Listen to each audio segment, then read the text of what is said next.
Finally, Mohbad's father is addressing all that we have heard so far.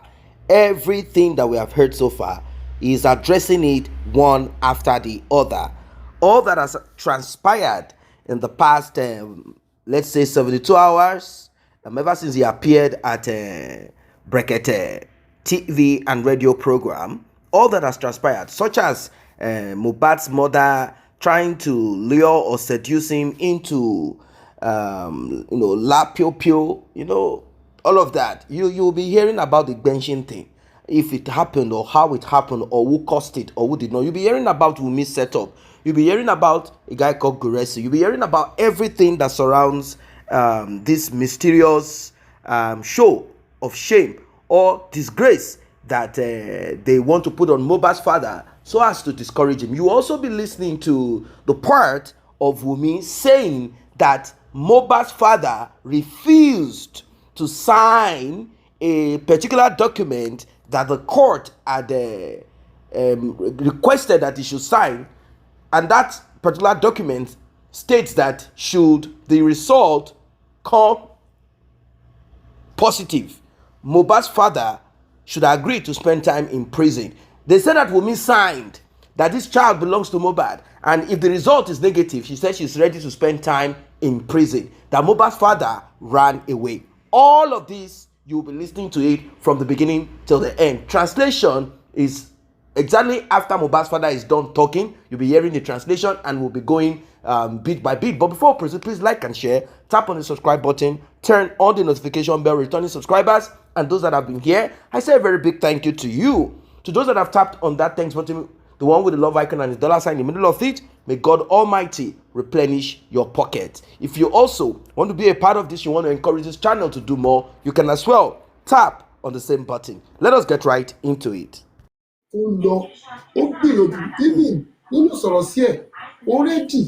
Àti náà owó ara ẹ̀ láti mú kí peace kó reign tó ní òrí bí ọ̀tá bet àwọn ìgbésẹ̀ tí ẹni yẹn padà gbé láìmọ̀ lẹ́yìn sọ pé láìmọ̀ because kò mọ̀ even nígbà tí ó máa bẹ̀ sí make call ọkùnrin yẹn pé wọn àtọ̀jú dájú Mohbad ẹ má gbé wá sí live o still àwọn tí wọ́n fẹ́ ṣe ibi yẹn bóyá wọ́n ti plan yẹn tẹ́lẹ̀ ní o láì mọ̀ gbé sí. Tí mo advice tó fún mi àìmọye advice tí mò ń gbà lójoojúmọ́ mi ò lè sọ iye tó ń pè ní èsì. Ṣé ẹ rí nǹkan? Ẹ bá mi ṣe ẹtọwọ́ ilé bọ́ ni ẹtọwọ́ ọṣẹ bọ́ ni èmi máa ń béèrè lọ́wọ́ mi pé nínú àwọn tá a ti ró mélòó ló lókìkí bíi Mohbad à ń sọ pé ogun ọ̀run fẹ́ jà àwọn sọ nípa ogun ayé náà ní tiwọn but mò ń sọ̀rọ̀ nípa ọba àwọn ọba tó my focus ni pé Ọlọ́run tó bá débi tó dé yìí ó ti tán tó fẹ́ yọrí ẹ̀ ni ṣé mi ni mo lọ ẹ̀zọ́ mi ọkọ̀ agbára Ọlọ́run mi tó bá wo títóbi agbára ẹ̀ ẹ fẹ́ ká sinmi lé níbi tí ọ̀rọ̀ ní dúró yìí so tí wọ́n wá rẹ́ni tí ohun tó gbàgbọ́ tó bá wá ń ṣe ẹ̀ pẹ̀lú mi èmi náà farabalẹ̀ láti gbọ́ torí ọmọ Yorùbá lè rí Èkìtì lèmi ti wá ó ní bí wọ́n ṣe ń ṣe ní agbo ilé wa ó dẹ̀ bí wọ́n ti ń ṣe ní ìdílé wa so tó bá wá ń sọ ọdún yẹn mi ò lè sọ pé mi ò gbọ́ rí mo gbọ́ nígbà tí èmi ni láti make decision mo ti fẹ́ ṣe so mo rí wọn bí ọ̀rẹ́ torí ẹni yìí ó sọ wọn jẹ mo sọ pé ẹni tí bá ti lè jẹ àbí nínú àwọn tó ti ṣe fún mi kí n kò wá rí kékeré kan wọn ní lè tẹnu mi jáde ẹ kíyèsí mi dáadáa tó ṣé irú obìnrin tó lọ jà ní tó lọ sí Àbújá tó lọ ṣe protest náà tó tì mọ́lé fún di ọjọ́ mẹ́fà náà kí n wá rí pẹ̀lú mistake kan ẹ jẹ́ ká pera wa níka lọ́jà tó dẹ̀ irin tó dẹ̀ irin ó dẹ̀ kú díẹ̀ ká ó lè má mọ̀ tó pẹ̀lú bó ṣe ń ṣe sí ìwọ fẹ́fẹ́ dí mi síta èmi náà ṣì di tiẹ̀ oríṣiríṣi wọ́n bẹ̀ sí ẹ̀sẹ̀ àwọn tí ò ṣe jọra wọn bẹ̀ sí join àwọn anti justice náà kan náà bẹ̀ sí fẹ́yìn. Ẹ̀yin náà ti kọ́ lórí ẹ ti ní ẹ̀mọ́ rẹ yín mọ́ ẹ̀mọ́ tá yín mọ́ sáàmù àpẹẹrẹ yín sà. Tí ẹ bá gbọ́ pé mo submit fún ìyá Mohbad bóyá lójú oorun nígbà tílẹ̀ bá ti mọ́ ó yẹ kẹ́ni ní apologize pé kì í ṣe ọmọ Èkìtì lélẹ̀ ó kí ni ẹ ti ń bẹ̀ yà ẹjọ́ fún kí ni. Torí ọ̀sán náà wọ́n ní pé ẹ ti ń bẹ̀ ìyá Mohbad wípé ẹ ti ń bẹ̀. Oh God òun náà mo sọ pé tẹ bá lálàá lójú oorun tẹ bá ti délé ayé ẹ apologize lọ́wọ́ mi pé dájú ẹ má bínú ẹ lè lálàá èmi kọ́ bíbélì tèmi kà sọ pé ológun ni olúwa ni orúkọ rẹ̀ so tí ọlọ́run tí èmi ń tẹ̀lé bá lè jẹ́ ológun ọmọọba ò gbọdọ̀ ṣe bí ẹrú ọmọọba tèmi ò gbọdọ̀ ṣojo ọ̀pọ̀lọ̀ púpọ̀ atẹ́gùn ló ń gbé lọ ẹ jẹ́ kí afẹ́lòmí láàyè ká béèrè because gbogbo rumors yẹn ló ń bí mi inú bó ṣe ń sọ àti máa délé lóò this is the right time láti pé kí n kọ̀ dáhùn one or two questions ẹ ṣé sà ẹ ṣé mà thank you. abáni tó rí ìbéèrè mo kàn fẹ́ ká ní ìpinnu ibi tí à ń lọ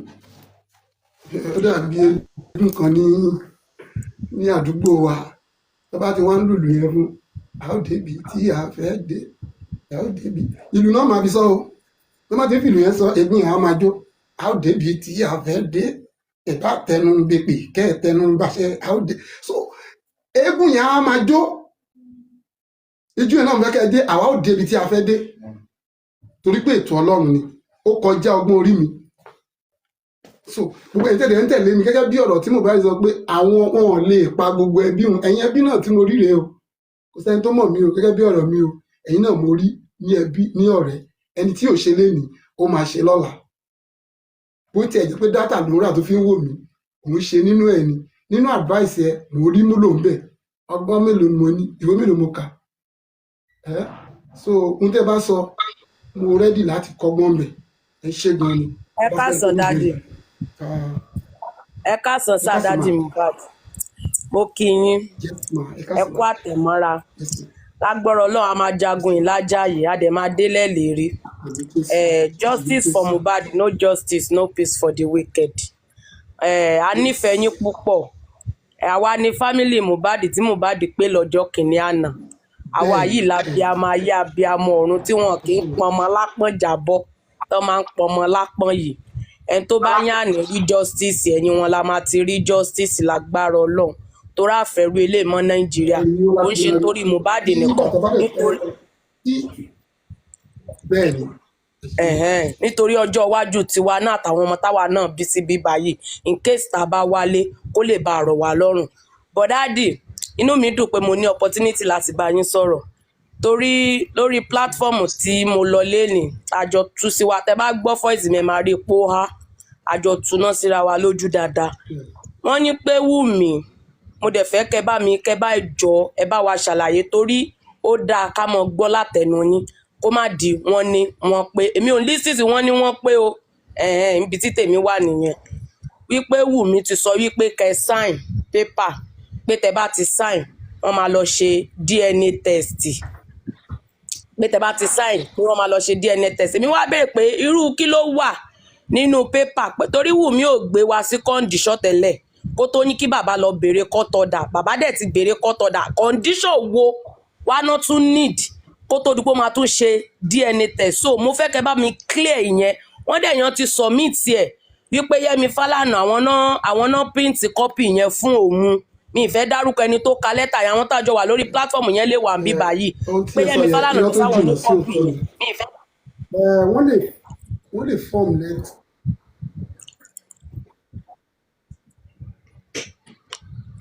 ìsún tó jọ bẹ́ẹ̀ tọ́ ni ṣùgbọ́n mo fẹ́ kẹ́ ẹ rí mi bíi pé ẹni tí èèyàn lè tẹ̀lé ni ẹni tó dẹ̀ mọ́ tó ń sọ so tó bá ní tó formulate ọ̀rọ̀ ẹ̀ bá ní ẹ̀kọ́ gbọ́ lẹ́nu mi tí mo sọ pé tẹ́ ẹ bá gbọ́ pé mo sáìn nǹkan tí yẹ kí n sáìn lójú àlá tílẹ̀ bá ti mọ́ èmi ní kẹ́kẹ́ kọ́ pé dádì ẹ má bínú mo rí fẹ́ sáìn kò rí bẹ́ẹ̀ ṣé gbọ́n mà ìsún tó jọ rárá. Okay sáà nǹkan tí mo fẹ́ gbọ́ nìyẹn ẹ ṣé gan lórí information yẹn inú mi dùn gan ayé wọn ti bàjẹ́ mọ́ mi lọ́wọ́ ó dàbọ̀ sà. Thank you so much, Lady Zainab, and I want to say a big thank you to everybody who has been standing still for justice for Mohbad. Here we have Baba Mohbad with us. But for the sake of those of us who do not understand the Yoruba, earlier on when Baba Mohbad started, he told us a story of one particular man in a particular village. He stated that there is this man that whatever it is that you do to the man is definitely going to tell you. Thank you, but you are not doing it for me. You are actually doing it for yourself.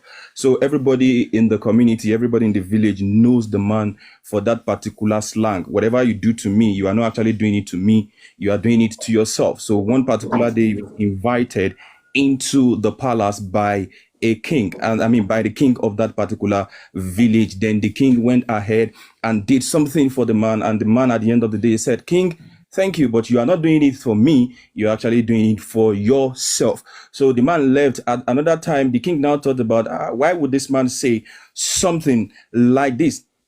But at the end of the day, the king now said, I know what I'm going to do. I'm going to invite this man again. So the king invited the man to the palace again, and the king prepared 5 pieces of bean cake, which is called akara in Yoruba. 5 pieces of bean cake. He prepared it, just 5 pieces. And, the king invited the man back into the palace. And when the man came, the king gave the bean cake, the 5 pieces of bean cake to the man. And after a few conversations, the man left on his way going home, because people already knows the man with that particular slang. Whatever you do to me, you are not actually doing it to me. You are doing it to yourself. So people began to hail the man. People began to call the man's name like that.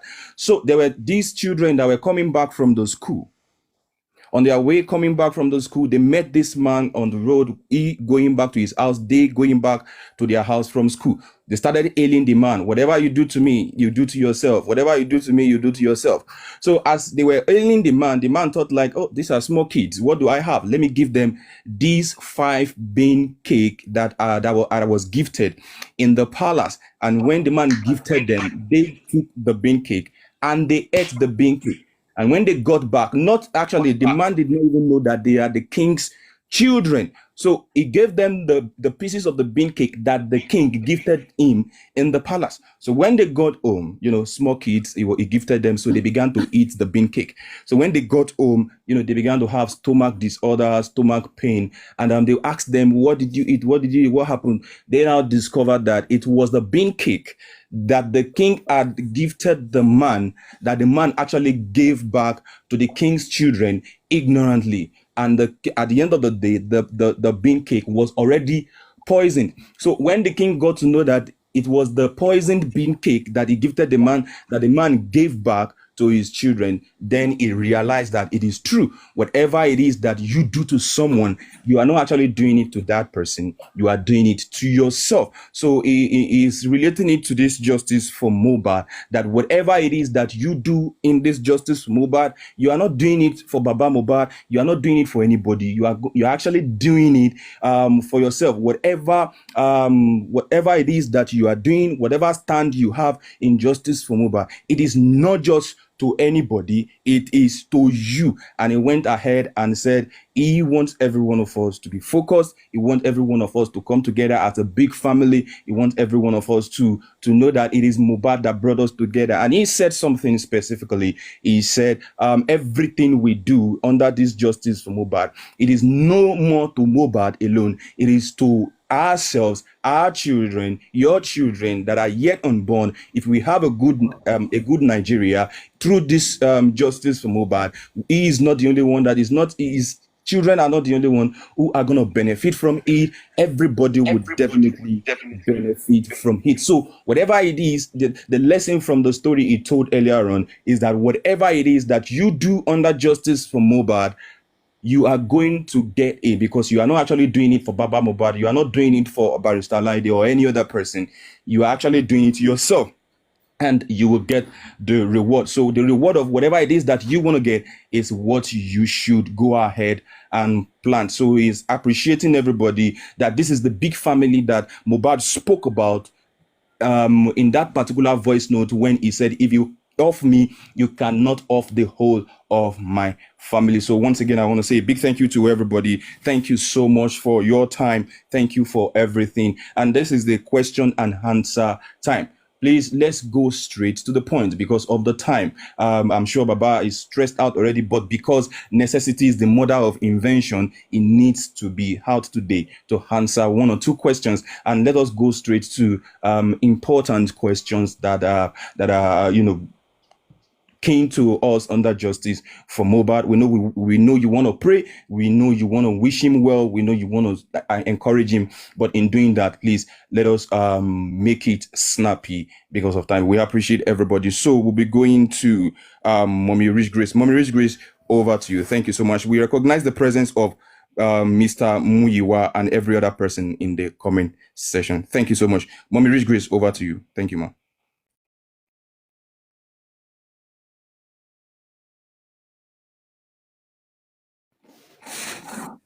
Mommy Rich Grace, are you there, ma?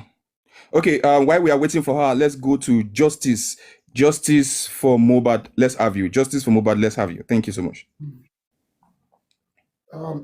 Before the question coming, okay, sir. You know whether I can just comment on what you said, what you just said now. Okay, sir, you can go ahead, sir. I appreciate you because with your interpretation, you did not miss any out of those words. So it made me happy because I see the way you interpret everything. Thank you so much, sir. I don't know what to give to you. So whether I might want to give you something or you give me something. The only thing we need is your laughter and your happiness. That is all. The only thing we need is your happiness. You make me happy. Once you are happy, we are happy. Yeah. Thank you so much, sir. Yes, sir. Thank you, sir. Mommy Rich Grace, over to you, Mommy Rich Grace, ma.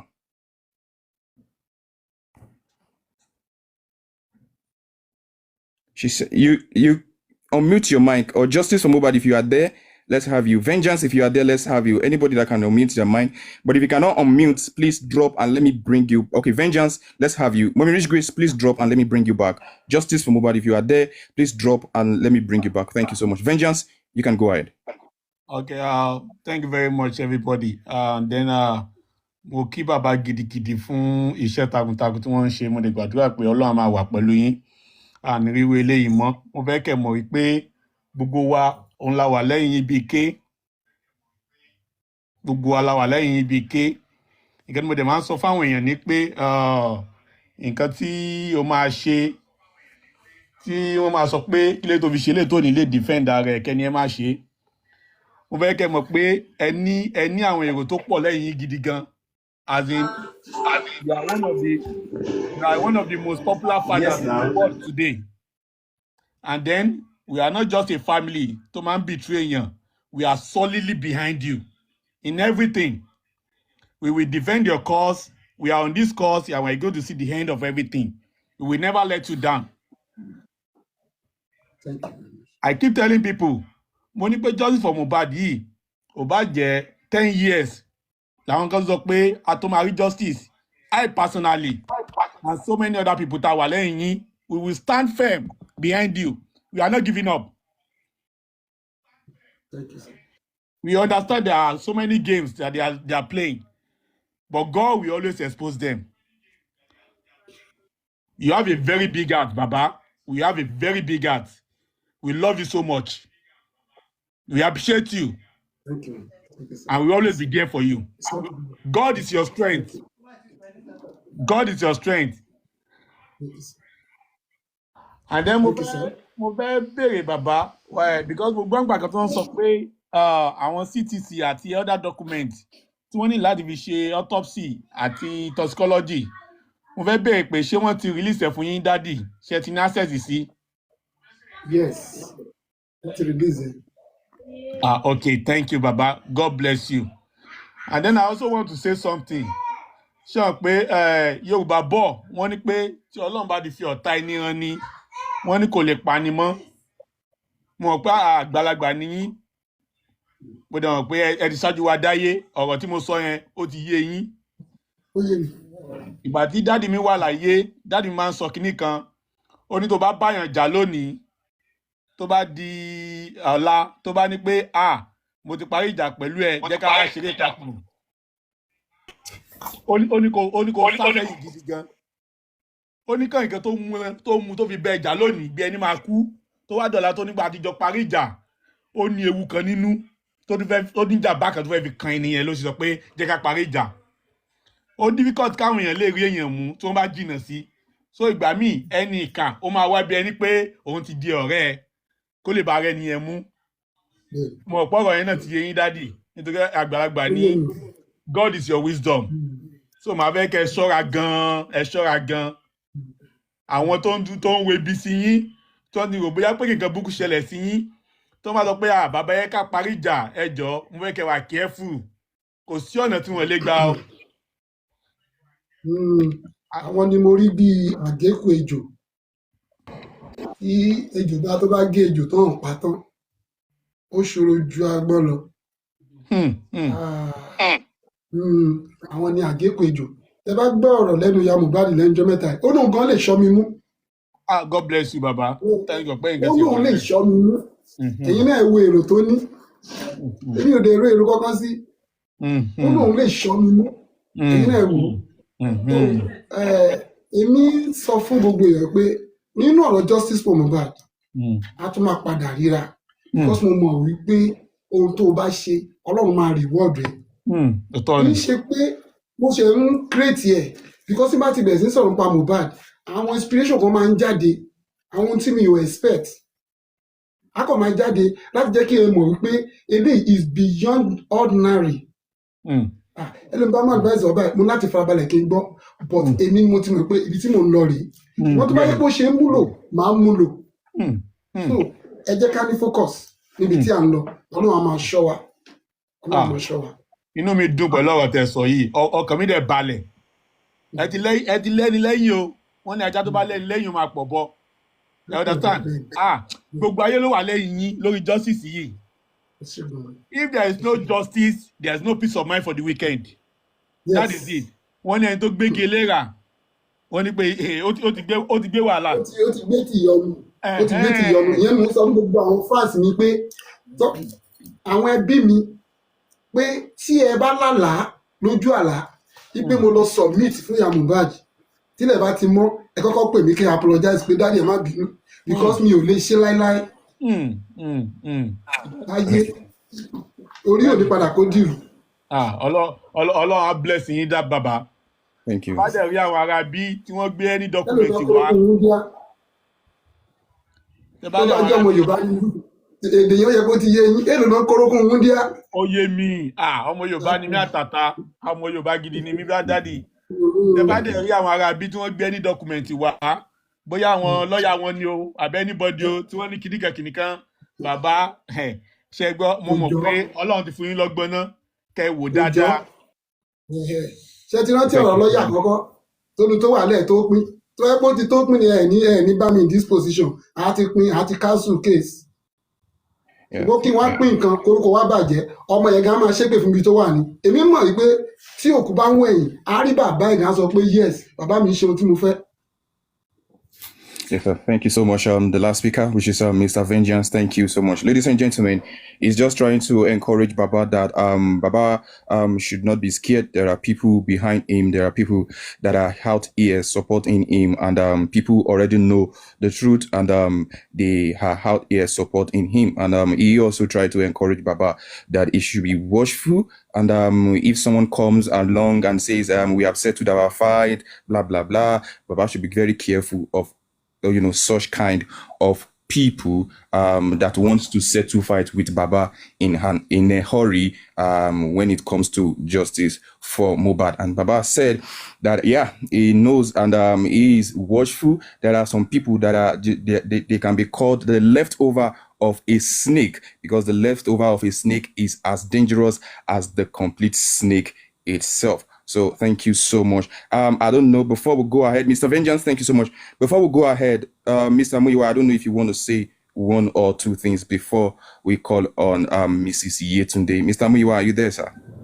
Yeah, I'm here. Continue doing what you are doing. I think.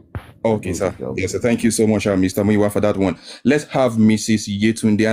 And ladies and gentlemen, to everybody in the comment section, let's mind the kind of comment we drop. And to all other moderators, please let us be easy on how we block people's account. Thank you so much. Thank you. Mrs. Yetunde, let's have you, ma.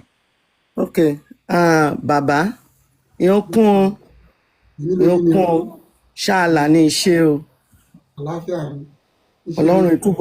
Ọlọ́run ìtúbọ̀ ìfún lálàáfíà.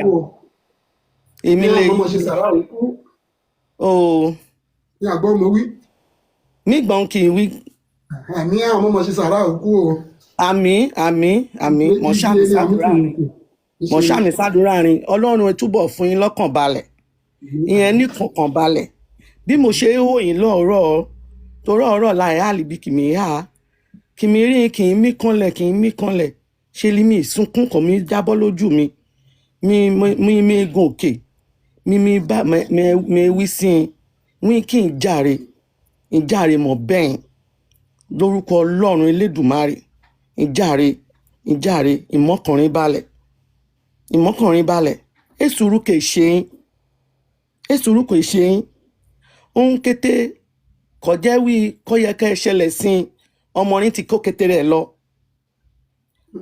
ọmú kú ọmú ṣàgbàrin ìyín làbá rẹ̀ ṣùgbọ́n ọmú kú ṣàgbàrin ṣùgbọ́n ohun kété kọ̀yẹ́kẹ́ ṣẹlẹ̀ sí i pé po gidi ìró ọmọ ni ti kó kété rẹ̀ lọ mi fẹ́ kẹ́ ẹ mú kí n mọ́kànrin kí n mú balẹ̀ ọmọ nì ẹ lẹ́yìn rin ẹ fi yín sílẹ̀ ìmọ́kànrin balẹ̀ mi ètú mí sókè kí n tún ẹmí sílẹ̀ mọ́ torí bí ṣe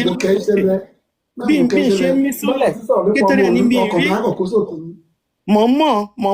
mọ̀mọ́ ìjàre òun lè jẹ́ kí mi gòkè wí mi wí sí i wí kí n ìjàre mọ̀ ń bẹ̀ yín ni ìjàre ìmọ́kànrin balẹ̀ ọlọ́run lẹ́yìn rin ó ṣetán láti jàkòyìn jàkòyìn bá ìrìkété ọ̀nìyàn kàn sọ́pọ́ọ̀tì rin wá fi yín sílẹ̀ ìjàre mọ̀ bẹ́yìn ni ọlọ́run ẹ túbọ̀ fi yín lọ́kàn balẹ̀ ọkùnrin ẹ balẹ̀ ọlọ́run á dáwọ́ léyìn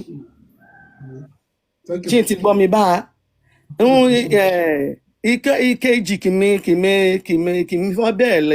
fẹ́ bèrè lọ́rin òun lọ́rọ̀ gùrẹ́sì ọ̀hún wí gùrẹ́sì ju kọ́ọ̀pù ìlú yín ọ̀hún wí gùrẹ́sì bá yín sọ̀rọ̀ wí oníkan ẹ̀bá ọmọdé ìfọ̀ ọ̀hún wí gùrẹ́sì ju pálí ìlú yín mo fẹ́ kí n tọ̀mọ́lẹ̀ sí ṣé tọ̀ọ̀tọ̀ ni àbí urọ́ ni tọ́rọ̀ wọn fẹ́ lé gùrẹ́sì lẹ́yìn rí wọ́n fẹ́ kí n bá gùrẹ́sì sọ̀rọ̀ mọ́ wọ́n fẹ́ kí gùrẹ́sì lágbègbè rin wọ́n fẹ́ kí gùrẹ́sì súnmọ́ rin mo fẹ́ kí n tọ̀mọ́lẹ̀ sí kété ohun kìmí bí yín jàre.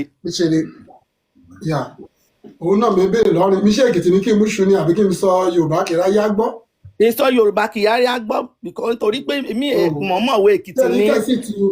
kẹ́sì ta kókó ó tó di táìmù ni mo ti ń bóríṣiríṣi nípa gòrẹ́sì àti fámúyíwá wọ́n jẹ́ kí n mọ̀ wípé àwọn méjì yẹn gangan ló ń takò mí even wọ́n sọ débi wípé àti lọ́yà ọ̀dúnmọ́sù o tó ń bá mi ṣiṣẹ́ o wọ́n ní wọ́n ti ní 20% tó ń gbà lọ́wọ́ wọ́n ní tó bá ti gba 20% yẹn wọ́n ní wọ́n fẹ́ tọwọ́ lọ́yà ọ̀dúnmọ́sù bọ iṣẹ́ ńlá kan tó yẹ pé àwọn á máa gba 20% yẹn máa lọ bẹ́ẹ̀ ṣá bẹ́ẹ̀ ọmọ ìyá mi ó fẹ́ ṣàánú mi ni gbogbo tó ń ṣe mo rí gbogbo effort ẹ̀ so láti bá mo ti ń keep record yẹn ṣé mo ké mò ń gbọ́ mò ń dé mọ́ mò ń mú mọ́ra wọ́n ní gòrẹ́sì yìí o wọ́n ní ó fẹ́ gba owó kan lọ́wọ́ mi ni o wọ́n yìí wọ́n ná gbogbo owó TikTok wọn náà ló ń gbé lọ gbogbo tó wá sọ ń pa èyí kò dé ọ̀dọ̀ mi kó sọ pé òun béèrè owó even lájọta àtijọ́ rìn àánú ń ṣe kó lè dáa fún un torí pé ohun tí ó ṣẹlẹ̀ sọ́mọ yìí kò yẹ kó rí bẹ́ẹ̀ ẹ̀yin náà wo bó ṣe ń bá mi jáde ẹ wo ibi tó jáde sí níta tó lè fira ẹ̀wọ̀n bí ẹbí mi tí mo dẹ̀ pa àwọn ẹbí tí ọmọ yìí sọ náà ló tún dìde sí mi yìí so gbogbo tí wọ́n sọ yẹn mẹ́ẹ̀ṣọ́ máa lè kìtì njàre ọ̀nìkan ayọ̀yọ̀ ọ̀gùn jùgòlù mi kí mẹ́kẹ́ ẹ̀dẹ̀rọ tì mí. òun kì mí wílé yìí ni mí èkìtì gba nọ́ńsẹ́ǹsì mọ́ ọ̀nìkan ẹ̀ mú ìgòlù yẹn ju pálí lò yìí. ayọ̀ bó bá mi ṣeré gan. mọ̀mọ́ wí irọ́ ni mọ̀mọ́ mo rí ẹ̀yin tẹ̀ jí ara lé mi jẹ́kọ̀rọ̀ yẹn máa kó padà sékìtì bẹ́ẹ̀ yẹn so mo kúrò ní ẹni tí wọ́n lè fi kan bẹ́ẹ̀ bá ṣeré kí wọ́n á dé mọ́ra never. Mẹ́ẹ̀kìtì gba nọ́sẹ̀nsì mẹ́ẹ̀kì rúbà bá ṣẹlẹ̀ mi ẹ bọ́ síta yẹn fọ́ síta n kì mí wílé yìí ni. wọ́n kàn formulate òun náà mo sọ pé ká kíyè sára ká má fi àwọn agbọ́ yìí sọ yìí láti bà nǹkan jẹ́ ok tí àbúrò mi wá ń kọ́ fámú yìí wá bóyá sọ tẹni náà mo sọ tẹni bẹ́ẹ̀ni wọ́n ní bó ṣe wà lọ́rùn wọ́n ní kò níṣẹ́ wọ́n ní owó mi ló ń dúró dè ayé le o so tí mo bá kíyè sára màá kàn pé àbúrò mi pé wá nígbà tí bá ti lé àwọn méjì yẹn ẹjọ́ wọ́n ní àrò mẹ́ta ọ̀pọ̀dọ̀ dọ́bẹ̀ nù òun mò ń sọ fún táwọn àgbà yìí àrò mẹ́ta tí nǹkan bá ti yẹnu ẹ̀ ṣẹlẹ̀ kọ́mọ̀ yẹn dànù. bẹ́ẹ̀ ni. so a gbọ́dọ̀ kíyèsára so àwọn tí wọ́n dúró tì mí yẹn wọ́n dúró bí ẹbí mi ẹ̀yin náà tẹ́ ń gbọ́ mi ẹ dúró bí ẹbí mi ìgbà tí mi ẹ ṣàròbó mi kì í ṣọmọdé náà mo mọ ibi tí mò ń lọ mo dẹ̀ mọ ohun tó ń kì mí wílé yìí ni mí máa bá Mohbad ṣàròbó ẹ̀ ṣọmọdé ẹ̀ ṣọmọ kí ìgò rẹ̀ ṣe ju pálí kéèdú ìgò kéèdú kọ́ọ̀pù ǹjẹ́ mi ṣe sáàbù kan yín òyìnbó kan ní káyà gbé mọ́tò kò mí ẹ̀ka àgbé mọ́tò ní kò mí so ọ̀rìn ìyàwó òyìnbó ni pé kọ́bá máa dín Nàìjíríà gbé ká sọ sí àpọ̀jù o ṣé ní gúrẹ́sì ni ọ̀rìn ìgbó lé mi lọ bí mọ́tò ara mọ́tò ni ọjà kò ya fọ́tò mọ́tò òun mẹ́ẹ̀tì san olùgbẹ́ o ọ̀yà ọ̀sẹ̀ǹdì rẹ̀ sí ọ̀nà kan fẹ́ gbọ́ ọ̀rọ̀ ni so kí kàn sì fún mi ní èdè kàn sì fún mi ní reply ọ̀nà kan jákun gbé ó dé ọjà kún gbé ó nílá ó gbé sórí mọ́tò ni ó mú 500 ju èrò tọ̀dọ̀ mi lọ ọ̀rọ̀ òun fẹ́ gbé mọ́tò ní àlọ́ wọn kì í gbé sí iṣẹ́ níbẹ̀ níjẹ́ ọ jẹ́ ká mọ̀ wípé wẹ́ẹ̀ tí mo ní kọ́ bá sọ̀rọ̀ pé òun èyí kan ti yà sáfẹ́fẹ́ o wọn ò lè change ẹ̀ tí ò bá sí ti ẹjọ́ yẹn mi ò lè bọ́ síta kí n sọ̀rọ̀ torí pé ayé bẹ̀rẹ̀ sí máa ya mọ́tò nílẹ̀ bàbá Mohbad ó ń jà bí o ṣé mi pé ẹnìkan náà ló máa jà fún mi ẹnìkan náà máa sọ on my behalf so gbogbo nǹkan tó ń fẹ́ kó ṣẹlẹ̀ nìyẹn wọn ò fẹ́ kí n rẹ́ni pè láti ṣe nǹkan báyìí fún mi lọ́ fẹ́ fi lé olóore kúrò lọ́dọ̀ mi so a kò gbọdọ̀ kíyèsára nípa ọ̀rọ̀ tá à ń gbọ́ kẹ gbọ́ sọ́ọ̀tì yẹn látẹ̀lé even níwọ̀n bá tí mo bá wọn sọ̀rọ̀ ní QH radio yí pé ọgbọ̀rọ̀ tẹ́ ń gbọ́ yìí tó bá gbọ́ pé wọ́n nà mí ta ẹ̀ bá tẹ̀ fọkànbalẹ̀ kẹ gbọ́ yí pé ṣé lóòótọ́ bó ṣe rí nìyí àbí bẹ́ẹ̀ kọ́ ló ṣe rí so kò sí ní tó jọ bẹ́ẹ̀ mẹ́mọ́sà mọ́mì.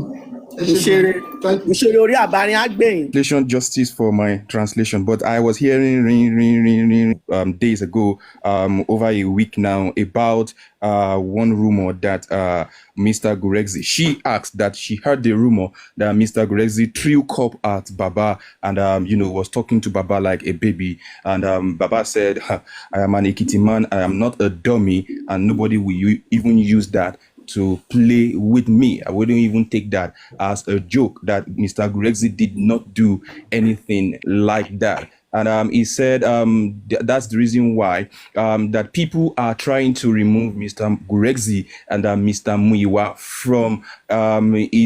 from his back. People are trying to discourage him. People are trying to say all manner of things concerning Mr. Muiwa and Mr. Gurexi, that every other thing that people have been saying concerning them, we all as a public, as his family member, should ignore all of those things. And he narrated how Mr. Gurexi, stood for him. There was once he had an issue, and Mr. Gurexi is actually the one that stood for him. He said everything that is being said about Mr. Gurexi and Mr. Muiwa should be ignored by the general public.